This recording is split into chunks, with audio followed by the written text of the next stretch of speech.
এটা সবাই আইছো? হ্যাঁ এটা হচ্ছে মেইন সেন্টার, আমরা সকলে এনে মিলিত হবো। আচ্ছা ঠিক আছে।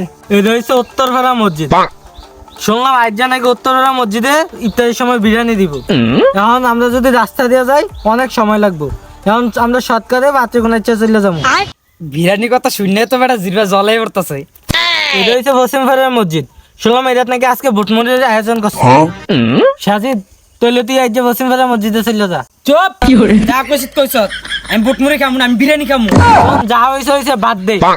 এখন দক্ষিণ পাড়া নাকি কালকে মাংস ভাত খাওয়াইবো। তাইলে আজকে থেকে খানা বন্ধ, কালকে পেট ভরে খামু। হ্যাঁ আজকে তো না খাই একবার পেট খালি করলাম। এরপরে আছে মেইন পয়েন্টে। আজ যে তারাবির পরে বাচ্চুর ডাব গাছ, পুলিশের শশা গাছ আর শামসুর কলা গাছ। এখন সাজিদ তোর ডাব গাছ, মোবাইল তোর শশা গাছ আর কলা গাছটা আমি দেখতে নেবো। এখন ডাব গাছে যাতে একটা ডাব না থাকে। ডাব গাছ আমি একবার সাসা বানালাম, তখন তার বোর্ড ছায়া সকালে লয়ে সবাই সবার কাজ বুঝছো, প্ল্যানিং দিয়ে দেখ। সবাই তারাবির পরে আড্ডা খানা আইয়ে লিবি।